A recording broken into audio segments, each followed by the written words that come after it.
الحمد لله وكفى وسلام على عباده الذين اصطفى أما بعد فأعوذ بالله من الشيطان الرجيم بسم الله الرحمن الرحيم فأما من ثقلت موازينه فهو في عيشة راضية وأما من خفت موازينه فأمه هاوية وقال رسول الله صلى الله عليه وسلم قل في الدنيا كأنك غريب أو عابر سبيل أو كما قال عليه الصلاة والسلام۔ میرے محترم دوستو بزرگو، دنیا چل چلاؤ کا نام ہے، ٹھہرنے کا نام نہیں ہے، ٹھہرنے کی جگہ دنیا ہے ہی، چل چلاؤ ہے۔ دنیا کی مثال پول جیسی ہے، برج جیسی ہے۔ پول اور برج ٹھہرنے کی جگہ نہیں، گزرنے کے لیے ہوتی ہے۔ آپ دیکھو برج پر سے سائیکل والا بھی، ٹرک والا بھی، ٹیکسی والا بھی، سائیکل والا بھی، چھوٹی بڑی گاڑی والا بھی گزر جاتا ہے، وہ ٹھہرنے کی جگہ نہیں ہے۔ ایسے دنیا ٹھہرنے کی جگہ نہیں ہے۔ پول ہے، مالدار بھی، غریب بھی، جوان بھی، بوڑھا بھی، پڑھا لکھا بھی، ان پڑھ بھی، مرد بھی، عورت بھی چل رہے ہیں سب۔ جب پول پورا ہو جائے گا تو کوئی دائیں طرف جائے گا، کوئی بائیں طرف جائے گا، جس کا جہاں مکان ہے وہاں مڑ جائے گا۔ جب دنیا کی زندگی کا پول پورا ہو جائے گا تو اللہ کے نبی علیہ السلام نے فرمایا، اس ذات کی قسم جس کے قبضے میں میری جان ہے، مرنے کے بعد انسانوں کے لیے دو ٹھکانوں میں سے ایک ٹھکانہ ہے،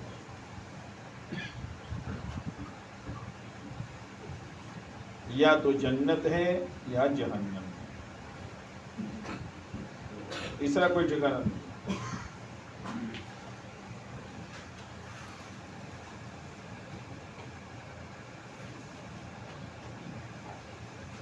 اس لیے یہ موقع اللہ نے ہم کو دیا ہے جنت کمانے کا۔ اللہ نے مال کمانے سے، پیسے کمانے سے، سامان خریدنے سے، کھانے پینے سے منع نہیں کیا۔ یہ تمہارا کمانا، مال، جائیداد، زمین، جاگیر، یہ جنت ہی کے لیے ہے۔ جیسے کوئی آدمی سفر میں جاتا ہے، اب ضرورت پڑ گئی ڈیزل کی، یا ضرورت پڑ گئی پیٹرول کی، یا ضرورت پڑ گئی سی این جی کی، تو کھڑا رہتا ہے۔ پیٹرول کیوں لیا، ڈیزل کیوں لیا؟ کہ چلنا ہے آگے۔ ایسا آدمی دھوکہ نہیں کھائے گا اور دریا میں نہیں ڈوبے گا دنیا کے، اس لیے کہ اس کے سامنے تو اپنی منزل ہے بھائی۔ یہ نہیں کہ پیٹرول پمپ کھڑا رہا تو کھڑا رہا، ایسا نہیں ہے۔ دنیا کمانے میں لگا تو ایسا لگا کہ نہ نماز ہے، نہ اللہ کے احکامات ہے، نہ آخرت کا فکر ہے۔ کیا کر رہے ہیں کہ کماؤ پوت بن رہے ہیں۔ تو ایسا کماؤ پوت بننے کا کسی نے کہا؟ کماؤ، خوشی سے کماؤ۔ تجارت کے بڑے بڑے فضائل ہیں، اگر تجارت کے فضائل نہ ہوتے تو اللہ تعالیٰ تجارت کا حکم کیوں دیتا؟ تجارت کا حکم بھی دیا ہے اور تجارت کے مسائل بھی بتائے ہیں، اور کاروبار اور تجارت کے فضائل بھی بتائے ہیں۔ یہاں تک کہ اگر کسی کے پاس کوئی کاروبار وغیرہ نہیں ہے، مزدور ہے، تو اس کو بھی مایوس ہونے کی ضرورت نہیں ہے۔ اس مزدوری کے مسائل ہیں اور اس مزدوری کے فضائل ہیں۔ جو مزدوری تم نے کہا کرنے کا کہا ہے اور جس مزدوری پر تمہاری مزدوری طے ہوئی ہے، اس کو پورا پورا ادا کرو، اس میں گڑبڑ نہ کرو۔ اور چھوٹا دل مت رکھو کہ فلاں بڑے کارخانے والا ہے، پورا فیکٹری والا ہے، پورا یہ ہے نا۔ شریعت میں آتا ہے اور کتابوں میں آتا ہے کہ جو مزدور حلال روزی کمانے کے لیے گھر سے نکلا، اب بیچارہ شام کو لوٹتا ہے وہ، لیکن دینداری کے ساتھ، نمازوں کا اہتمام کے ساتھ، سچائی کے ساتھ، امانت داری کے ساتھ، تو کتابوں میں آتا ہے شام ہوتے ہوتے اللہ اس کی مغفرت کر دیتا ہے۔ جاؤ، مزدور کے حوصلے بھی اللہ کے نبی علیہ السلام نے بڑھائے ہیں، شام ہوتے ہوتے اللہ اس کی مغفرت کر دے گا۔ لیکن کون سا مزدور؟ جس مزدور کے سامنے اپنی آخرت ہے، اپنی شریعت ہے، اور جس مزدور کے سامنے اپنی جنت ہے۔ تاجر ہے، تجارت کر رہا ہے، روزانہ کا کروڑوں کا ہیر پھیر کر رہا ہے، کوئی حرج نہیں ہے، لیکن شریعت کی حد میں رہ کر۔ اور تاجروں کے لیے دین جو اللہ کے نبی علیہ السلام نے بتایا ہے، دو صفتیں بتائی ہے، سچائی اور امانت داری۔ جھوٹ نہ بولے، خیانت نہ کرے، مال کسی اور کمپنی کا ہے اور دوسری کمپنی بتا رہا ہے، یہ نہ کرے، صاف صاف کہہ دے۔ التاجر الصدوق الامین، سچائی اور امانت داری کے ساتھ تجارت کرنے والا، اب چاہے دودھ بیچتا ہو، چاہے جوتا بیچتا ہو، چاہے چھوٹی موٹی چیزیں بیچتا ہو، یا بڑے بڑے کاروبار کرتا ہو، سب اس میں آ گئے۔ سچائی اور امانت داری کے ساتھ چلے گا، قیامت کے دن نبیوں کے ساتھ وہ ہوگا۔ اتنا آسان راستہ ہے جنت کا، تھوڑا اپنے آپ کو سنبھالنے کی ضرورت ہے۔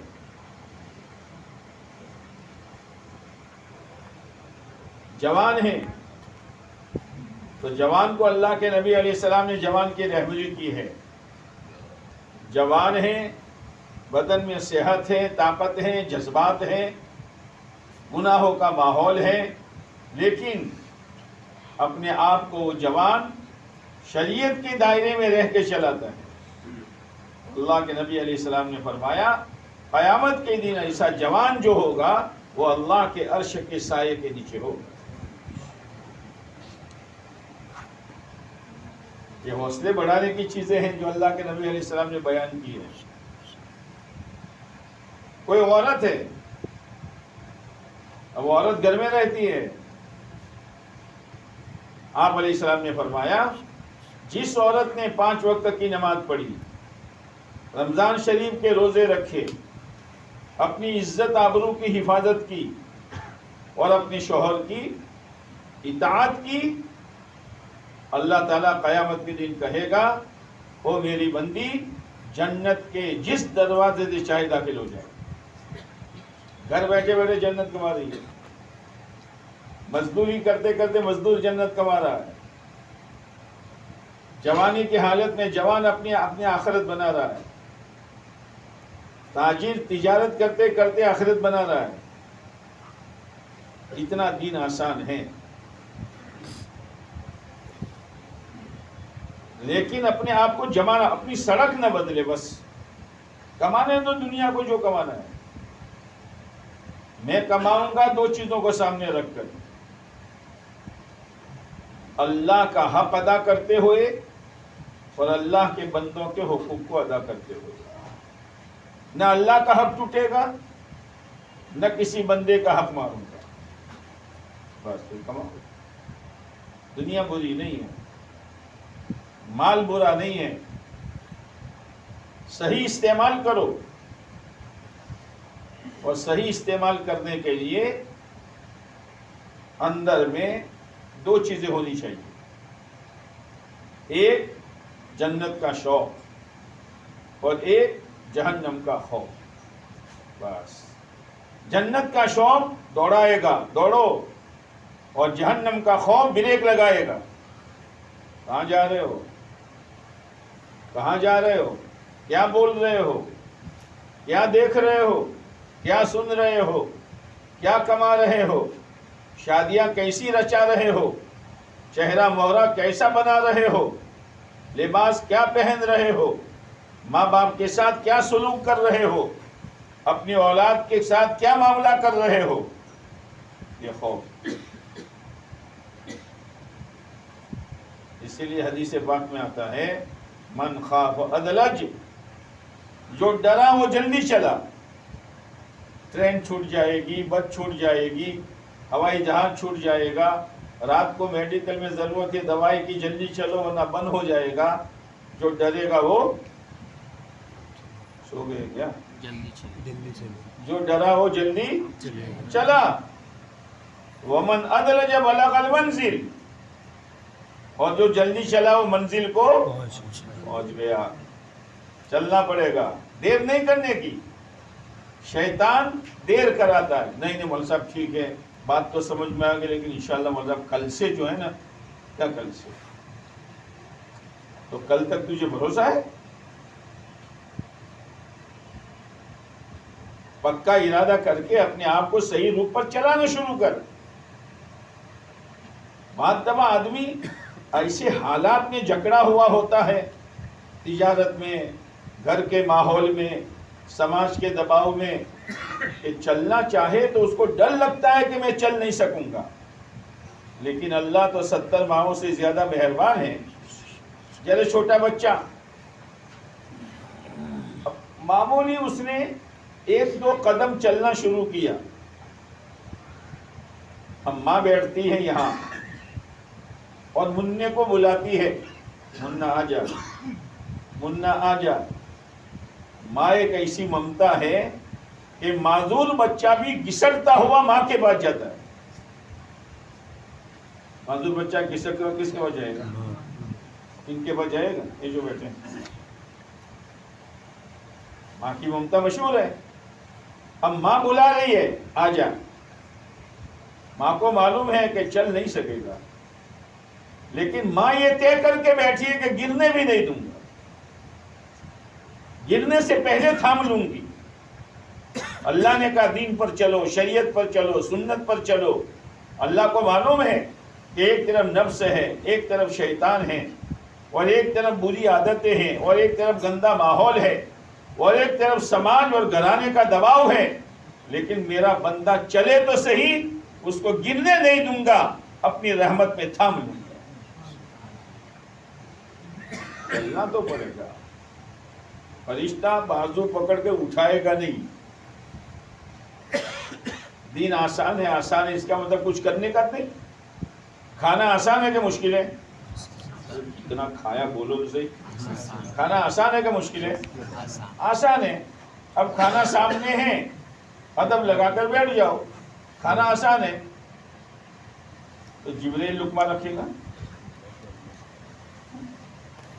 کھانا آسان ہے، ٹھیک ہے، ہاتھ تو بڑا، لقمہ تو ہاتھ میں لے، منہ کھول اور منہ میں لقمہ ڈال اور چبانا شروع کر۔ آگے کا نظام اللہ کرے گا، تو ہضم نہیں کر سکتا، تو اس لقمے کو صحت سے نہیں بدل سکتا،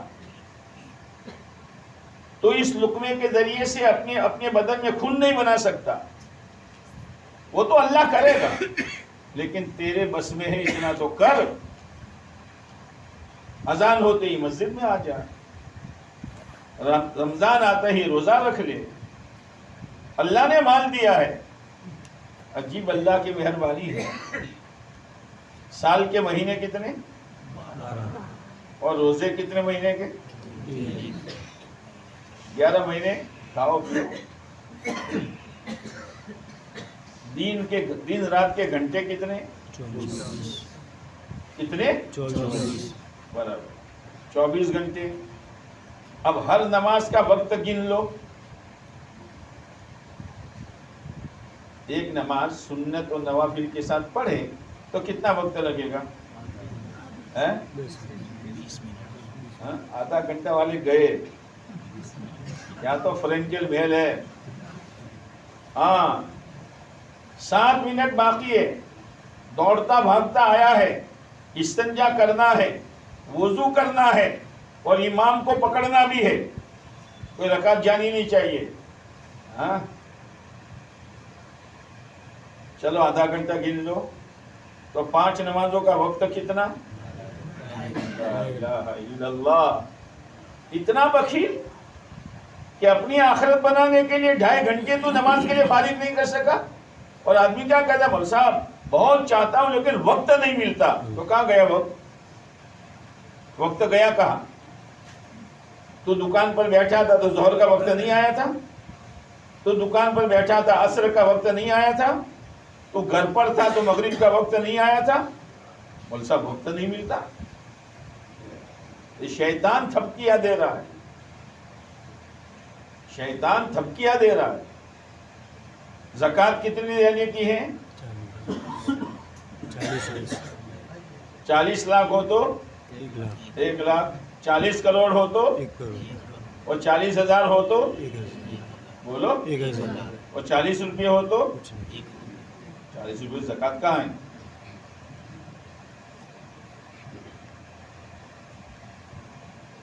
چالیسواں حصہ باقی 13. ایسا مہربان رب ملے گا؟ کیا کر رہے ہیں؟ اللہ کے دیے ہوئے مال میں سے 40واں حصہ نہیں نکالتا. اللہ کے دیے ہوئے 24 گھنٹے میں سے 2.5 گھنٹے نہیں نکالتا. اللہ کے دیے ہوئے 12 مہینوں میں سے 1 مہینہ اپنے آپ کو قابو میں نہیں رکھ سکتا. کسی کا کوئی نقصان نہیں ہے. قرآن کہتا ہے قیامت کے دن جو کچھ تم نے حرکتیں کی ہیں وہ سب تولی جائے گی.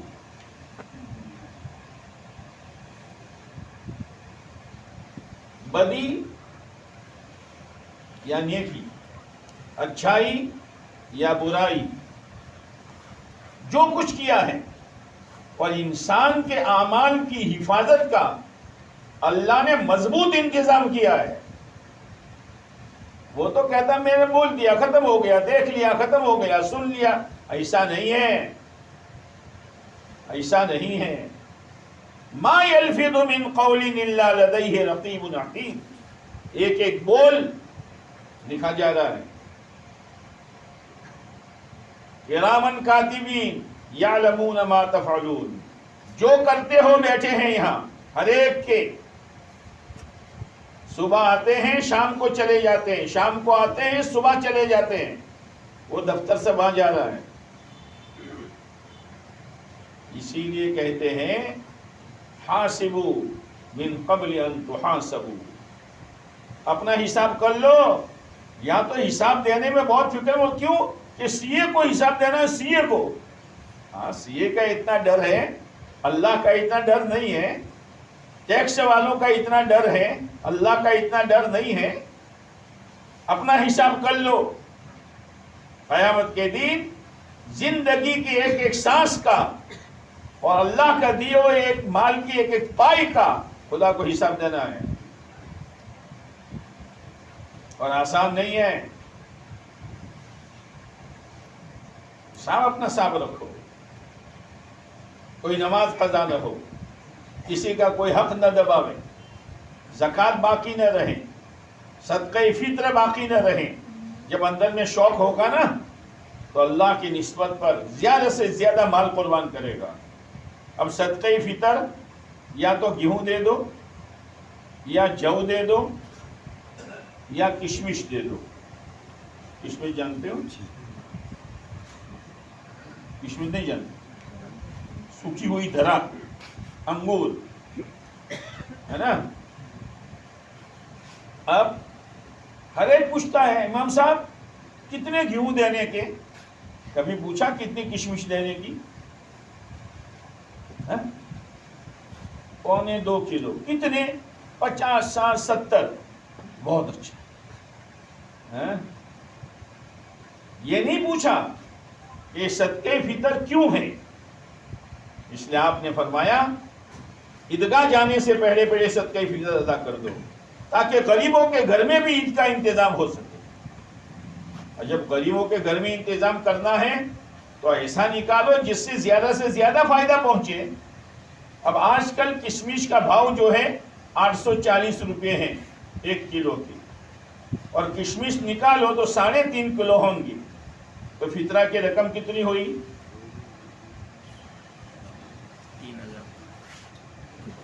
3,000 میں کیا کماتے ہو، کیا پڑھتے ہو، ایجوکیشن کیا ایجوکیشن حساب تو معلوم نہیں ہے۔ 3.5 کلو اور 1 کلو کے 840 روپے مان لو تو 35 جو بھی ہے نا۔ اب اچھا وہ تو ٹھیک ہے، لیکن بیوی کا بھی نکالنے کا ہے، میرا بھی نکالنے کا ہے، تو بیوی کو جنت میں نہیں جاتا؟ اگر جنت کا شوق ہوگا، جو پر اور گیہوں پر اکتفا نہیں کرے گا، میری جنت زیادہ سے زیادہ بنے اور غریبوں کا زیادہ سے زیادہ فائدہ ہو اور ان کی دلی دعائیں مجھے ملے، تو پھر آدمی کشمش کے ذریعے سے صدقے فطر نکالے گا۔ اب میں یہ تو نہیں کہوں گا کون کشمش سے نکالے گا، ہے نا؟ مگر آپ ماشاءاللہ دل پر لوگے، آپ نکال کے تو دیکھو غریبوں کا کتنا فائدہ ہوتا ہے اور غریبوں کی کتنی دلی دعائیں نصیب ہوتی ہے۔ یہ کون کرے گا؟ جس کے دل میں جنت کا شوق ہوگا۔ شوق آدمی کو سب کچھ کروا دیتا ہے اور خوف آدمی کو بڑے بڑے گناہوں سے بچا دیتا ہے۔ تو جو کچھ بھی کرو، نیکیاں تولی جائے گی، بدی تولی جائے گی۔ اسی لیے حضرت رابعہ بصریہ رحمۃ اللہ تعالی علیہا بہت اللہ کی نیک بندی تھی۔ اس کو رابعہ اس لیے کہتے ہیں کہ وہ 4 نمبر کی بہن تھی، عربی میں 4 نمبر کو رابع کہتے ہیں، تو رابعہ 4 نمبر کی بہن تھی، حبشن تھی۔ شکل و صورت حبشن کے آپ نے دیکھی، حج میں گئے ہو تو، لیکن اللہ کی ولیہ تھی۔ اللہ کا خوف کتنا تھا کہ ایک مرتبہ محلے میں کسی نے تندوری بنائی۔ کیا بنائی؟ کیا بنائی؟ تندوری۔ نام لینے سے روزہ نہیں ٹوٹے گا۔ کیا بنائی؟ تندوری۔ اب اس کی خوشبو پھیلی، پڑوس میں رابعہ تھی، تو رابعہ رونے لگی۔ تو وہ جو تھا نا تندوری، اس نے کہا بیچاری غریب عورت ہے، خوشبو وہاں تک پہنچی ہے، اب وہ سوچتی ہوگی کہاں سے لا کے کھاؤں، کاش کہ میرے پاس ہوتا تو میں بھی تندوری کھاتی، اس لیے رو رہی۔ اس لیے ٹکڑا لے کے پہنچا، رابعہ لے لو۔ کہ کیا؟ تندوری۔ میں نے کہا مانگا ہے؟ کیا آپ نے مانگا نہیں ہے، لیکن آپ رو رہی تھی جب میں سینک رہا تھا تو۔ کہا نادان، اس لیے میں نہیں روتی تھی، اس لیے میں نہیں روتی تھی، میں نے دیکھا تو نے مرغی کو پکڑا، اس کو ذبح کیا، اس کے پر اور چمڑی اتاری اور اس کے ٹکڑے کیے، پھر تار میں پیروئے، پھر تو نے بھٹی میں سینکا۔ یہ میں دیکھ لی۔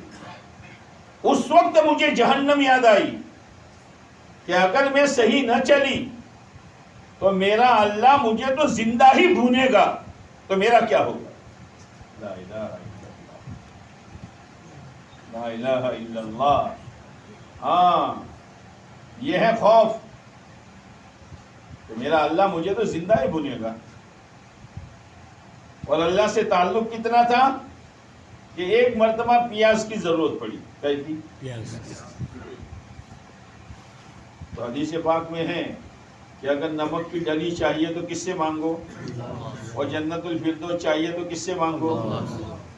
تو رابعہ نے اللہ سے پیاز مانگ دی کہ اللہ پیاز چاہیے۔ مانگنا اللہ سے ہے، اللہ سبب پیدا کر دے گا۔ اتنے میں ایک چیل آئی، چیل جانتے ہو؟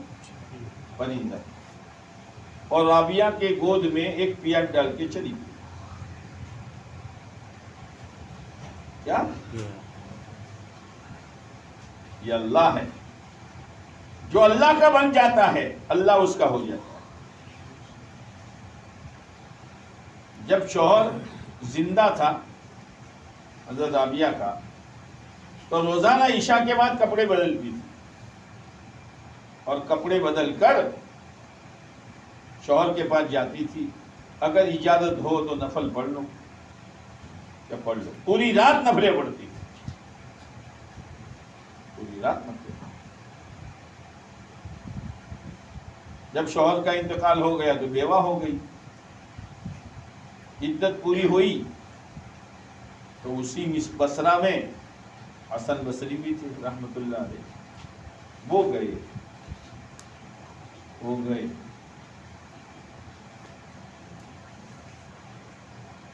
رابعہ پردے میں تھی، کہا رابعہ میں تم سے نکاح کرنا چاہتا ہوں،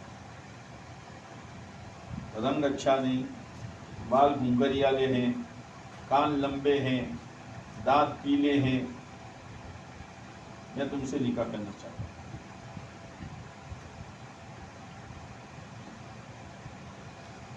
کہا حسن ٹھیک ہے نکاح تو، میرے 4 سوالوں کا جواب دے دو، پھر اپنے نکاح کی بات کریں۔ پہلا سوال، میں نے یہ سنا ہے کہ انسان کے لیے قبر اس کی جنت کا باغ بنے گی یا جہنم کی، بولو نا سونے والوں، جہنم کی بٹھی بنے گی۔ حسن ذرا یہ بتا دو میری قبر جنت کا باغ بنے گی یا جہنم کی بٹھی بنے گی؟ کہا مجھے نہیں معلوم، وہ تو فیصلہ کون کرے گا؟ اللہ۔ ٹھیک ہے چلو۔ حسن دوسرا سوال، حشر کے میدان میں نامہ اعمال تقسیم کیے جائیں گے، خوش نصیبوں کو دائیں ہاتھ میں اور پھوٹی قسمت والوں کو بائیں ہاتھ میں۔ دائیں ہاتھ میں ملا اس کا مطلب جنت کا ٹکٹ، اور بائیں ہاتھ میں ملا اس کا مطلب جہنم کا ٹکٹ۔ رابعہ، حسن یہ بتاؤ میرا نامہ اعمال داہنے ہاتھ میں ہوگا یا بائیں ہاتھ میں؟ سوچئے تو صحیح۔ حسن نے کہا مجھے نہیں معلوم، میں نہیں کہہ سکتا۔ حسن تیسرا سوال، نیکی تولی جائے گی اور بدی تولی جائے گی، اگر نیکیوں کا پلڑا وزندار ہو گیا جاؤ جنت میں، اور اگر بدی اور برائی کا پلڑا وزندار ہو گیا تو جاؤ جہنم میں۔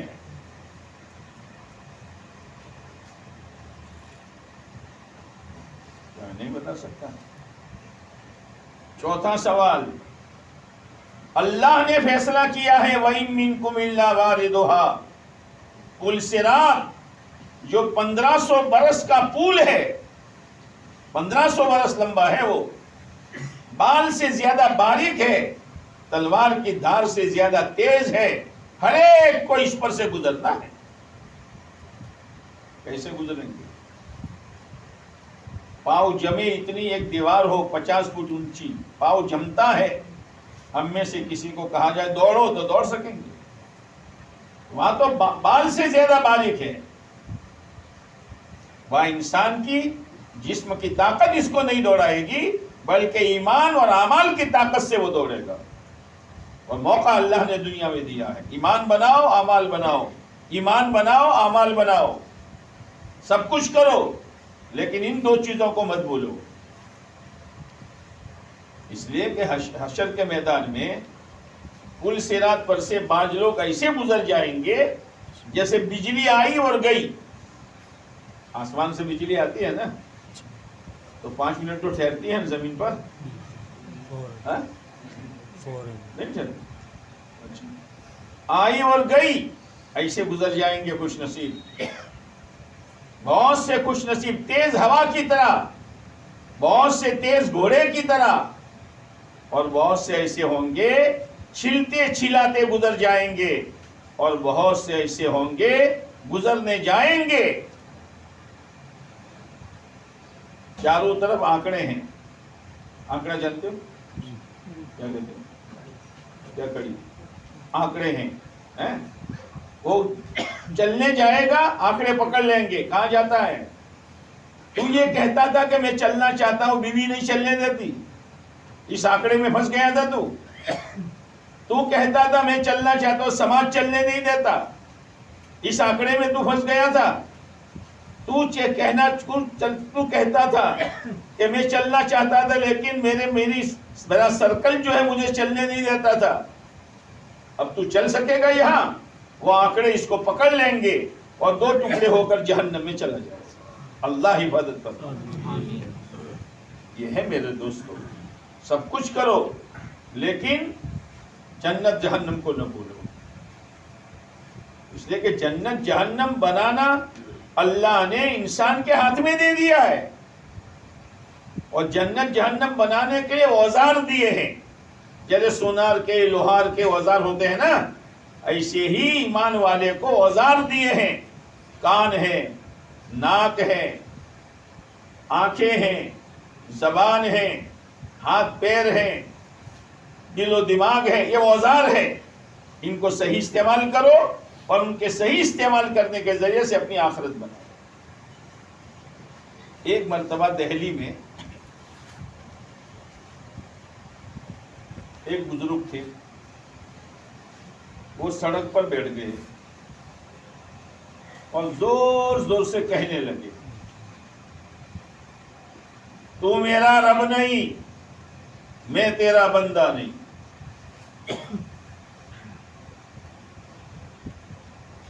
تو میرا رب نہیں، میں تیرا بندہ نہیں، پھر میں تیری بات کیوں مانوں؟ لوگ تو جلدی فتوا دے دیتے ہیں نا، کافر ہو گئے، کیا ہو گئے؟ کیا ہو گئے؟ کافر ہو گئے، یہ تو رب کا انکار کر رہے ہیں زور زور سے۔ تو لوگوں میں تو یہ بات پھیل گئی، کسی نے کہا دوسرے بزرگ کے پاس جاؤ اور ان سے پوچھو کہ وہ تو ایسا کہہ رہے ہیں۔ دوسرے بزرگ کے پاس گئے، کہا حضرت وہ تو ایسا کہہ رہے ہیں، کہ تم نے ان سے پوچھا کہ نہ ہر خالی سنا تو سنی بات اڑاؤ گے؟ تو بزرگ آئے، تھوڑی دیر کے بعد ان کو ہوش آیا، السلام علیکم، کیا کہہ رہے ہو بھائی؟ یہ لوگ کہتے ہیں تم ایسا کہتے ہو، تو میرا رب نہیں، میں تیرا بندہ نہیں، پھر تیری بات کیوں مانوں؟ کہا حضرت میں تو اپنے نفس سے کہہ رہا ہوں۔ کس سے کہہ رہا ہوں؟ میرے نفس سے کہتا ہوں کہ تو میرا رب نہیں ہے اور میں تیرا بندہ نہیں، تیری بات کیوں مانوں گا میں؟ تو جو چاہے ایسا کماؤں گا اور تو جہاں چاہے وہاں خرچ کروں گا، اور تو جیسے چاہے گا شادی رچاؤں گا، اور تو جس طرح چاہے بال چہرہ مہرہ بناؤں گا، اور تو جس طرح چاہے میں کپڑے پہنوں گا۔ نہیں، میرا رب اللہ ہے اور میں اس کا غلام ہوں، میرا رب جیسا کہے گا ایسا میں چلوں گا۔ نیت کرو، نیت کرو، انشاءاللہ میں کرنٹ نہیں ہے، ہاں کچھ نیت کرو گے تو کچھ چلو گے۔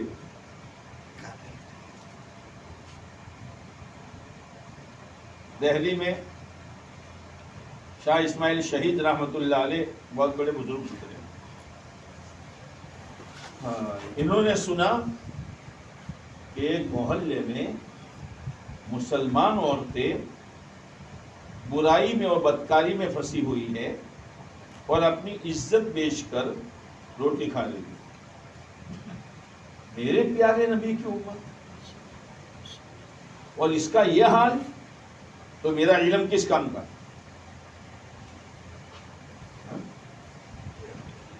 میں تو وہاں جاؤں گا۔ لوگوں نے کہا حضرت آپ جاؤ گے اور پتہ نہیں لوگ کیا کہیں گے، کہ جو بھی کہے جو بھی کہے میں جاؤں گا اور اللہ کی بندیوں کو سمجھاؤں گا۔ گئے تو سمجھے کہاں گیا ہے؟ کہا کہ پہلے کچھ سناؤں گا پھر میں کہوں گا تم سے میں کیوں آیا ہوں۔ ساری جمع ہو گئی اور شاہ اسماعیل شہید رحمت اللہ علیہ نے سورہ والتین سنائی اور ایسے درد کے ساتھ سنائی کہ ساری عورتوں کی چیخیں نکل گئی جن کی زندگیاں اور تھیں،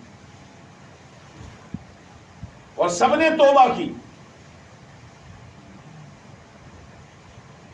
تو وہ اپنے ہاتھوں پر مہندی رچاتی تھی گاہکوں کے لیے. اب سوچو تو صحیح، اللہ کا خوف کیا کرواتا ہے. تو انہوں نے سوچا یہ مہندی غلط نیت سے لگائی تھی، اب یہ مہندی ہمارے ہاتھوں میں نہیں ہونی چاہیے، تو مہندی کا رنگ تو کون چھڑائے گا. تو انہوں نے اپنی ہتھیلیوں کو رگڑنا شروع کیا، اتنا رگڑا کہ خون بہنے لگا. تو لوگوں نے پوچھا بہنوں، جس دن تم نے مہندی رچائی تھی گناہ کے لیے، وہ دن تمہارا اچھا، اور آج اللہ کے خوف سے رگڑ رہی ہو، آج کا دن اچھا. انہوں نے روتے ہوئے کہا آج کا دن اچھا ہے.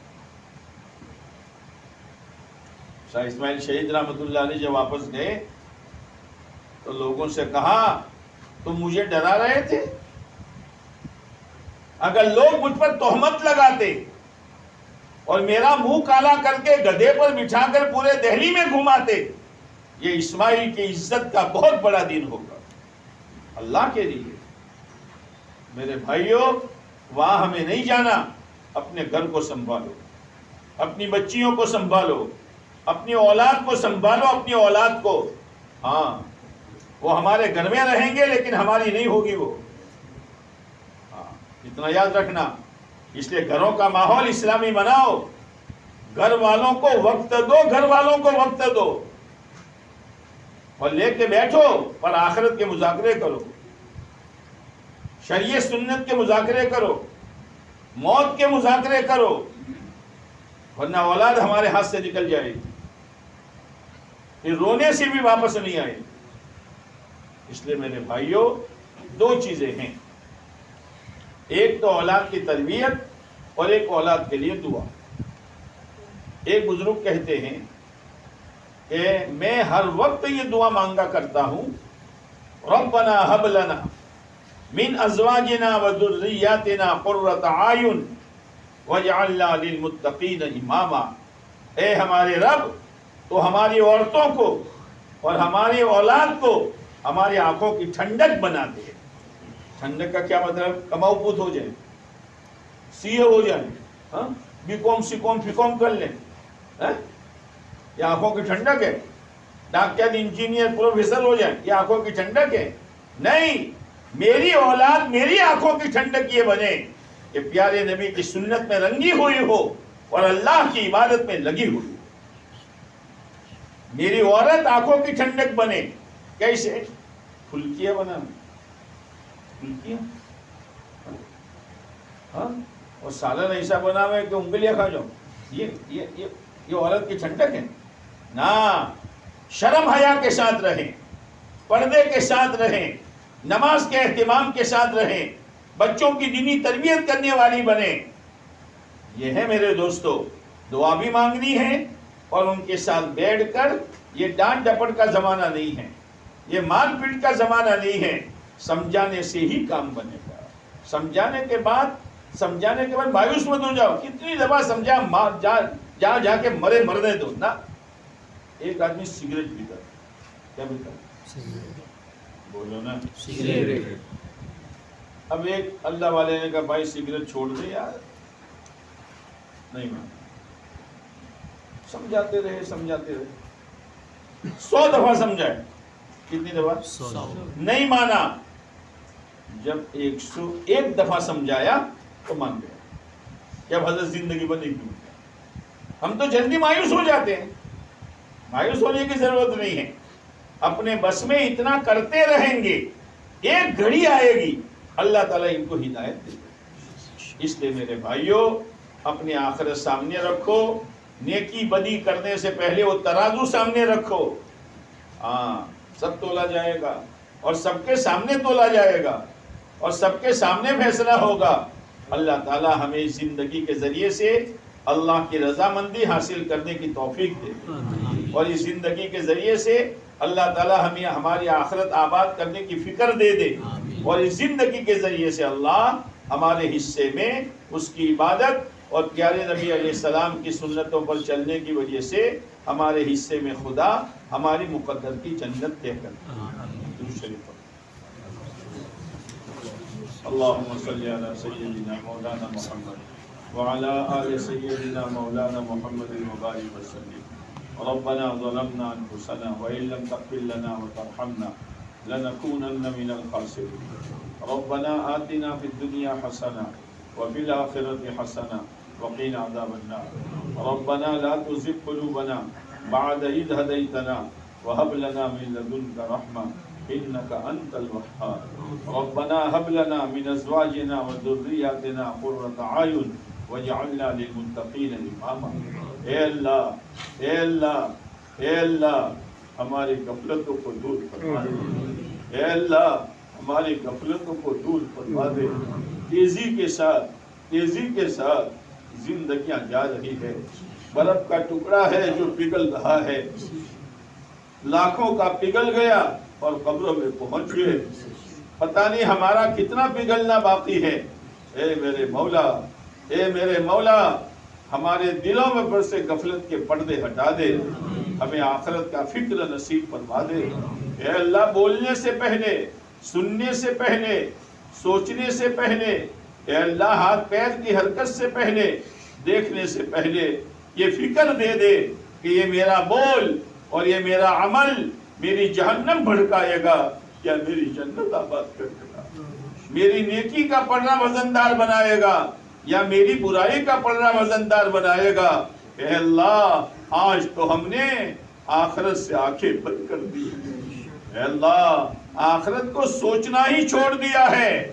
دنیا سوچتے سوچتے سوتے ہیں اور دنیا کی فکروں میں اٹھتے ہیں اور اٹھنے کے بعد بھاگتے ہیں۔ بھاگتے بھاگتے کسی کے 40 سال، کسی کے 50 سال، کسی کے 60 سال ہو گئے، ابھی تک نمازوں کو درست نہیں کیا، ابھی تک کلمہ صحیح نہیں کیا، تیرا تعلق ابھی پیدا نہیں کیا، مرنے کے بعد تیرے ہی پاس آنا ہے۔ اے اللہ، اے اللہ، اے اللہ، اس ماہ مبارک کی برکت سے اے اللہ تو ہمارے دلوں کے رخ کو چیزوں سے اعمال کی طرف پھیر دے، دنیا سے آخرت کی طرف پھیر دے، اے اللہ مخلوقات سے ہٹا کر تیرے ذات عالی کی طرف پھیر دے، جنت کا شوق دے دے، جہنم کا خوف دے دے۔ اے میرے مولا، اے میرے مولا، تو رمضان میں جنت کے دروازے کھول دیتا ہے، لیکن ہم گناہوں کے ذریعے سے اپنے اوپر جنت کے دروازے بند کر لیتے ہیں۔ اے میرے مولا، ہمارے روزوں کو قبول فرما، ہماری تراویح کو قبول فرما، ہمارے ذکر و تلاوت کو قبول فرما، ہماری دعاؤں کو قبول فرما۔ مولا، رمضان کو جا رہا ہے، اے اللہ ہو سکتا ہے کل کا دن آخری دن ہو، اے اللہ وہ تو تیرے علم میں ہے، لیکن ہمیں حساب یہ کرنا ہے ان 29 دنوں میں میں نے کیا کمایا، کیا گوایا، اپنی آخرت کے لیے کیا ذخیرہ جمع کیا۔ اے اللہ، اگر دیکھنے جائیں گے تو نتیجہ صفر ہی نکلے گا۔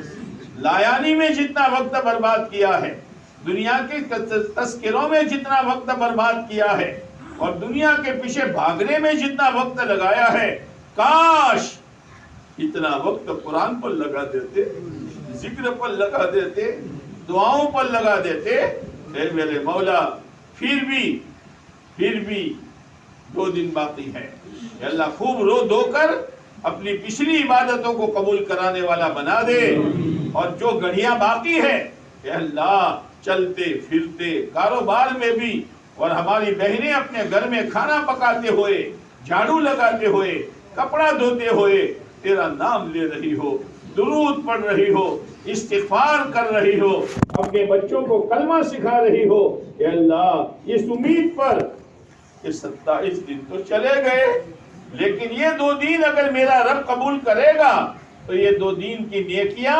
27 دن کو بھی قبول کروا دے گی۔ اے اللہ اس نیت کے ساتھ بقیہ گھڑیوں کی قدر کرنے کی توفیق نصیب فرما۔ اے میرے مولا، جیسے رمضان گزرا، ایک دن زندگی گزر جائے گی، بازی ہاتھ سے نکل جائے گی پھر موقع نہیں ہوگا سبحان اللہ کہنے کا۔ اے اللہ ہماری غفلتوں کو تو دور کر دے، اے اللہ ہمارے کاروبار کو اسلامی بنا دے، ہمارے چہرے مہرے کو اسلامی بنا دے۔ ابھی ہم جو زندگی گزارتے ہیں کیا اس زندگی کو لے کر قیامت کے دن آقا کے سامنے کھڑے ہو سکیں گے اور یوں کہہ سکیں گے آقا میں آپ کا امتی ہوں؟ اے میرے مولا، نفس نے ہمیں لوٹ لیا، شیطان نے ہمیں لوٹ لیا، ہماری بری عادتوں نے ہم کو لوٹ لیا، باہر کے گندے ماحول نے ہمیں لوٹ لیا، ہم لوٹے ہوئے مسافر ہیں۔ اے اللہ جو دولتیں ہماری لٹ گئی دوبارہ ہمیں نصیب فرما دے، دوبارہ ہمیں نصیب فرما دے، دوبارہ ہمیں نصیب فرما دے۔ اے اللہ اے اللہ اے اللہ، بہت سے تیرے بندے پتہ نہیں کن کن الجھنوں میں پھنسے ہیں، کوئی کاروبار کے مسئلے میں، کوئی اپنے اولاد کے مسئلے میں، کوئی اپنے ماں باپ کے مسئلے میں، کوئی اپنی ذاتی پریشانی میں، کوئی اپنی بچی کی پریشانی میں۔ اے اللہ اے اللہ اے اللہ، ان سب پریشانیوں کا حل تیرے خزانے میں ہے۔ جن تیرے بندوں بندیوں نے اپنی پریشانیوں کو دور کرنے کے لیے دعا کے لیے کہا، مولا اس مبارک مجلس میں ان کی تمام پریشانیوں کو دور کرنے کا فیصلہ فرما، اور جنہوں نے اپنی جائز حاجتوں کی دعا کے لیے کہا ان کی تمام جائز حاجتوں کو پورا فرما۔ مولا ہماری حاجتیں تو بہت ہیں لیکن سب سے بڑی ہماری حاجت یہ ہے کہ موت کے وقت ہمارا ایمان بچ جائے، موت کے وقت ہمارا ایمان بچ جائے۔ اے اللہ شیطان موت پر آتا ہے، ایمان پر حملہ کرتا ہے، اس نے تو موت کی بارڈر پر بڑے بڑے ولیوں کے ایمان کے ساتھ اکھاڑا کھیلا ہے، ہماری تو کوئی حیثیت نہیں ہے۔ اے اللہ بے شک ہم نے ایمان کی بڑی ناقدری کی ہے، ایمان چشتا رہا اور ہم بدکاریاں کرتے رہے، ایمان چشتا رہا اور ہم سنتوں کو ٹھوکر مارتے رہے، ایمان چشتا رہا اور ہم حرام کمائیاں کرتے رہے، ایمان چکھتا رہا اور ہم تیرے احکامات توڑتے رہے۔